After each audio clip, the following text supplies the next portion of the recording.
happen. And that's what a solo competition in my eyes should be. Should be who can be a great soloist, and a great soloist also needs to make great programs. So that's something that worked very well for me, because I think that's something that also I try as much as I can as an artist. I don't just play the normal standard stuff, try to expand the repertoire through arrangements, commissions, all of that. And that's what I did there as well. Then I had a rather difficult time after starting in Nuremberg. I had something called focal dystonia. For everyone who doesn't know, it's basically a neurological disease. That at some point it comes from practicing too much, from overworking. I practiced like 12 hours a day. Don't do that, it's so dumb, never do that. And then everything got destroyed, and I couldn't move the bow from one end to the other and hold a note. I couldn't do anything. There's one huge mistake in our education system, the music education system in general, at least the one in Germany and Austria. To me, there are a few parts that are important.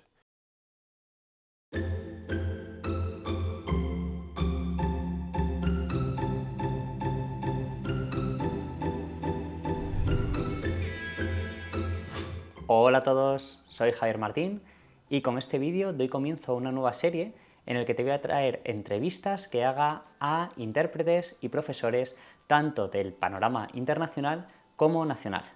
En este vídeo te traigo la entrevista que hice hace unas semanas al contrabajista Dominik Wagner en el Conservatorio Superior de Música de Aragón, donde soy profesor.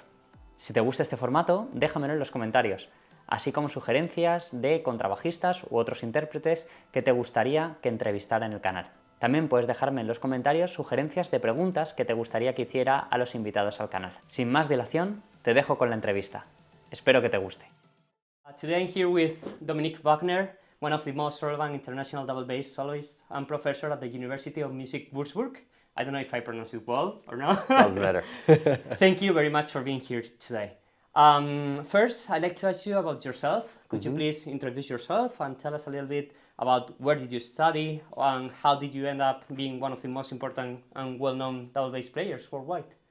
Oh, okay, interesting. Okay, well, yeah, my name is Dominik Wagner. I'm a bassist. I started originally with the cello when I was about 4 or 5 years old. Because my mom is a cellist, I always heard her practice and I always wanted to play that.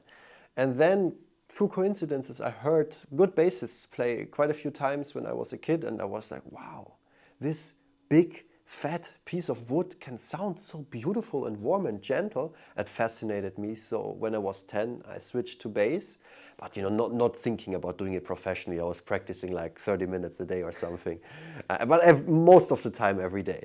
And then after some time, I found YouTube.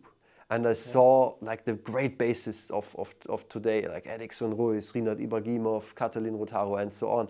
And I got so motivated seeing them play like the big Bottesini repertoire. That fascinated me, and that's what motivated me to really start practicing. So when I was like 13, 14, I started to practice more. Okay. And I quickly got accepted at the university in Vienna as like a pre-college kind of thing. I did it like while being in high school.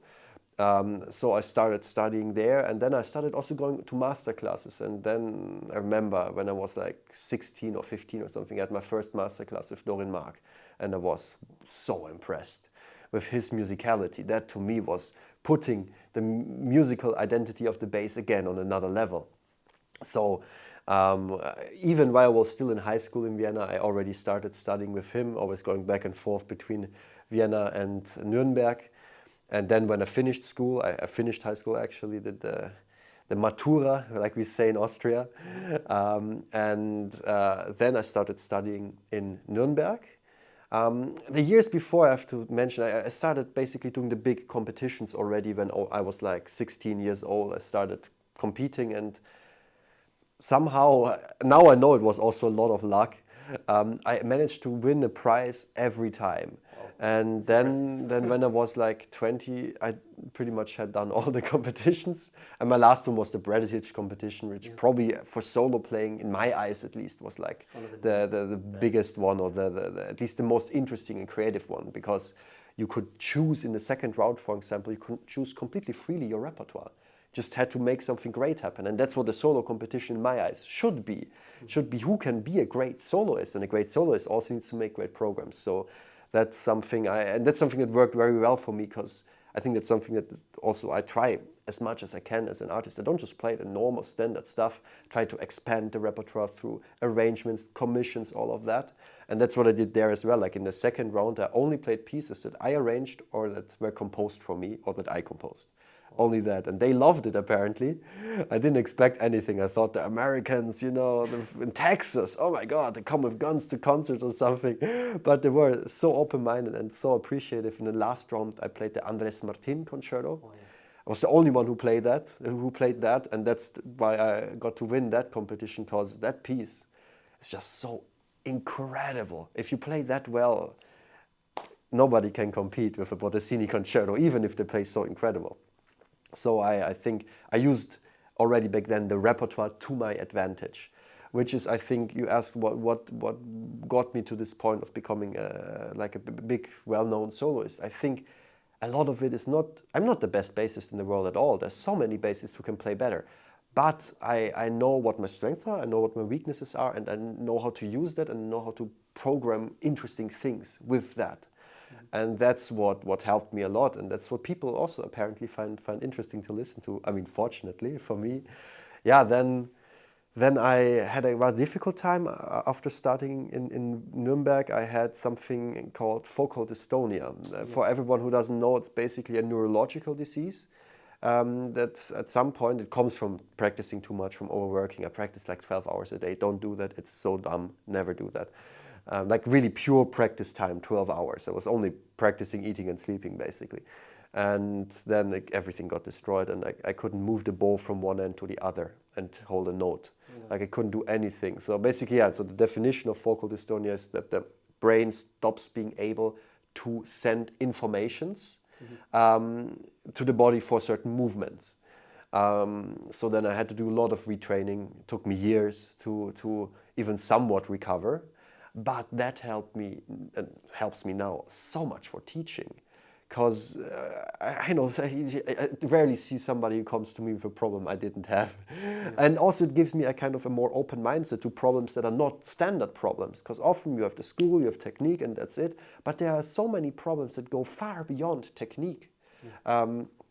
And having this experience with the Estonia helped me so much with teaching, and was definitely a major reason why I started to get invitations for more and more master classes after the earlier ones being very successful. And that experience then again was so helpful for getting a professor job, because having worked with hundreds of bass players all around the world, it becomes easier you see quicker the things that work or that don't work.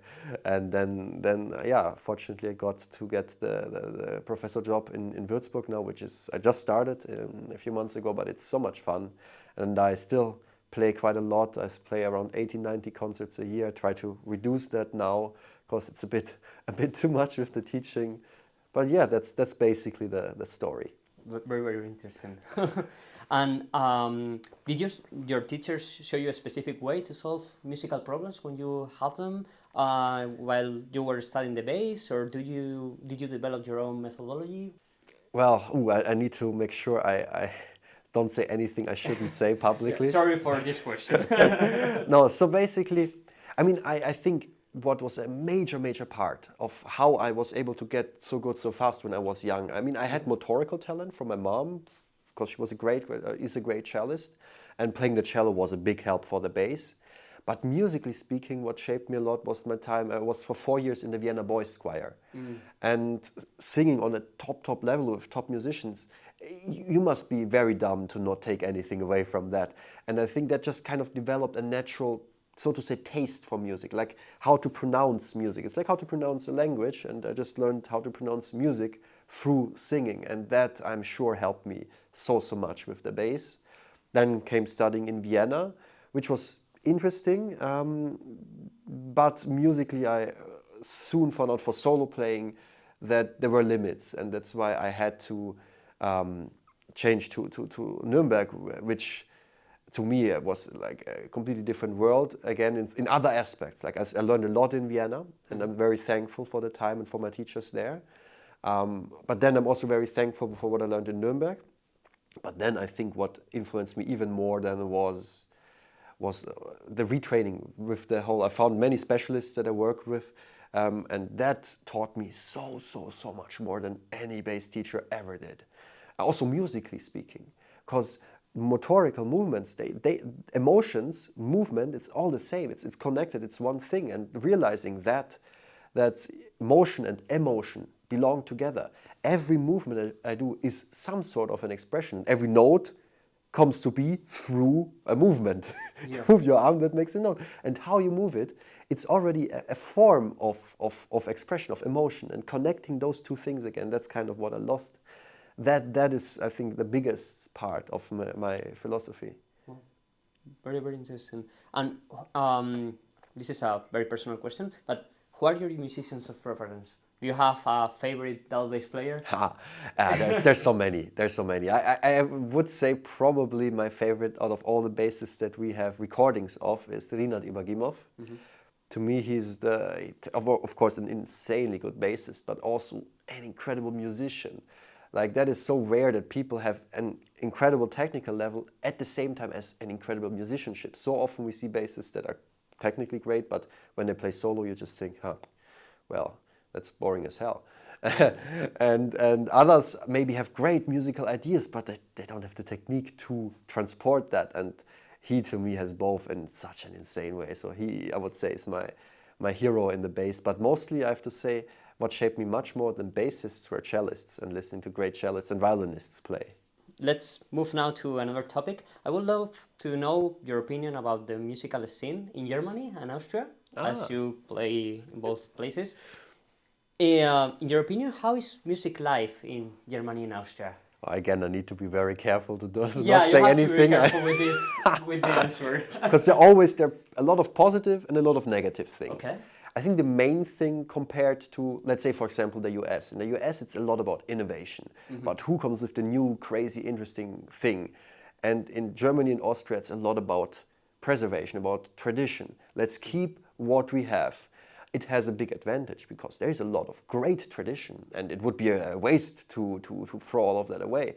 There's so much when it just comes to natural pronunciation of music that I love about the tradition. But what I see often also at the same time, people get so obsessed with their tradition that they stop being open for any kind of innovation. And that has a big disadvantage also, especially for someone like me who loves doing new things. So I see it as both good and bad. For me personally, my philosophy is you have tradition, you take out of the tradition what is good for you, and you combine it with innovation. And it's like always, I love this, combining tradition with innovation. Keep the great elements. Like Mahler said this once, tradition is to keep the fire burning and not to glorify the ashes. And keeping the fire burning means automatically, Mahler was that he did a lot of new things. Like, this was not just I do what everybody else did. No, he created new music. He wrote symphonies, right? That by itself. But also his style was unique. He made something. If it's unique, it has to be innovative, obviously. And I think, for me, tradition is actually a combination of tradition and innovation. That's how I define it, and that's a bit what I don't see sometimes in Germany and Austria.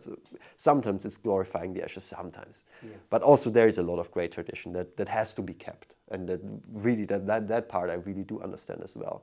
Yeah, and in the US I see, for example, it's all about innovation. Who comes with the new crazy technique or crazy double stop harmonics or whatever? That I love, I have to say. It's always inspiring for me when I'm there. Okay, wow.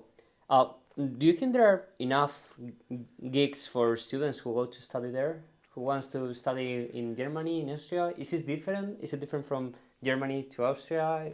I think it's similar, Germany and Austria, but I think there's one huge mistake in our education system, the music education system in general, at least the one in Germany and Austria. To me, there are a few parts that are important. Number one, of course, when you study somewhere, you need to have a great teacher, a teacher that can teach you important things. Number two, you need to have good practice opportunities. A lot of schools don't offer that, and that is so important. If you cannot have a good practice room, most people cannot practice at their homes because they have crazy neighbors or something, or just reasonable neighbors. Maybe they don't have thick walls. So good practice opportunity. And number three is, to me, getting the opportunity to gather experience. not just inside the school, but also outside the school. So, and this is something that not only does it, in my eyes, not exist enough, really depends though on the schools. Every school is different. In Würzburg, I see that they offer quite a bit, which I think is really good. But in other schools, they often discourage it. They want you to be there. They don't want you to travel, to go to different places, do different things. No, they want you to be there all the time, be a good student. And I think that is wrong. I think that makes somebody completely unable to get a job afterwards. They just stay in school, are in school all the time, and then they see the real world, the job world, be it freelance or orchestra, and they see, oh shit, this is completely different. Yeah. So I think this third part, I think it should be, even in the better universities, should be even more. Like, I like that in London, for example. In London, when I played in the London Symphony Orchestra, they have this thing where students get to play in the LSO, in the rehearsals. And if they're really good, they can play in the performance as well. But otherwise, they at least get to play in the rehearsals, which is so useful. Getting this opportunity, my God, that's like cooperations between schools and orchestras, stuff like that. That should be a much, much bigger thing in my eyes. And that not only does it help you to develop musically, but also it will give you the ability to make connections, to get to know the people, so that you know, okay, these people I get along with, they get along with me, okay, then I maybe can get a job there, and so on. Like, it's, yeah, so I think this part comes way too short, definitely. Is it hard, or how hard do you think it is to get a job in an orchestra there? Do you think there are enough orchestras for all the students graduating? That's a tricky one, because with bass it really changed so much. It still depends kind of on the class. If you look at Nuremberg, which was, I have to say, is probably the best bass class ever, everyone got a top job, everyone, in a top orchestra. But that was this one class. In most classes, with the bass, the level has been rising like crazy in the last decades, which I personally think it's awesome. I think it can rise even further, but it already has been rising like crazy. And that means, obviously, if you have a teacher that's maybe not up to date with technical aspects of things, or doesn't know the tradition as well, because you need to know the tradition, otherwise you don't get a job in the orchestra, obviously, because you need to know what they want. So I think it becomes more and more difficult. And are there enough orchestras for every single student to get a job? No. I mean, Germany and Austria, they have especially Germany has the biggest amount of professional orchestras where you can get a job in any country all over the world. It's insane. They have more than 100 professional orchestras, and at least like 30, 40 like top orchestras, like world-class orchestras. No other country has that. So that is insane. But even though with the bass we still have it nicer. Just imagine flute. Like, let's say in my school there's one bass class. I think there's at least one, maybe two flute classes. But then think about how many orchestra jobs are for bass and how many for flute. And then think about pianists. Like, let's say a school with one bass class has at least like 4 or 5 piano classes. What kind of jobs can they do? They can teach or become concert pianists, and that's it. Or maybe accompanists, yeah. And that's so crazy. So we are still the luckier ones, I think, with the bass, job-wise. Other instruments have it way harder. Next, I want to ask you some questions whose answers could help double bass players that are studying to get a job in an orchestra or for their undergrad or graduate program. In your experience, having taught in different countries and universities, where would you recommend students to pursue their careers as double bass players, as either soloists or orchestra musicians? If you want to go for solo, then I would think for studying US might be better, although, because they're more open, more interested for that kind of approach. Although the big difference is also for the freelance scene, for the solo scene, there's so many more gigs, so many more opportunities in Germany especially. Like, there's a festival in every single village. It's insane. So I don't know, I'm not sure. When it comes to orchestra playing, I think it really depends on what you want. Like, I think the styles are so radically different. If you look at American orchestras, then maybe even within Germany, if you look at Berlin and compare that to Munich, or then to Cologne, or to Stuttgart, and then to Vienna, it's like every place has a different kind of tradition. And I think what I like to do, what I try to do is I see a student, I see what is their identity, and I try to then educate them in a way that fits to their identity, and at the same time gives them the opportunity to get a job at a certain area. Let's say somebody is massively built, has a huge sound, and enjoys like really this kind of approach. Berlin is a great place then. If you are maybe 160 and you like playing beautifully and clean and clear, then maybe Scandinavia is a better choice. You know, and then definitely not Berlin. Or maybe, you know, you love the Viennese tradition. I have a few people who play with Viennese bow grip, Viennese basses, and so on. Then if that's your thing and that's where you see yourself, then I will try to prepare you for that kind of style. So I think it really depends. What is your identity? Where do you like how the people play it? It's so important before you decide where to study. Is like who's the teacher there? How does he or she play? And how do the orchestras in that region play? Is it something for me or is it not? Or maybe just a teacher is great and then you think, okay, I want to study with him or her, but maybe for a year, because job-wise I see myself more in this or that region. You know, let's say, for example, if you play a French bow and that just feels so much better to you than German bow, then you can forget about getting a job in Germany. You will not even be invited for auditions. So then, but there are a lot of other countries in the world where that would still fit. Yeah, that's a great answer for that short question. Would you recommend playing in youth orchestras, even without receiving any monetary compensation? Yes, 100%. Okay.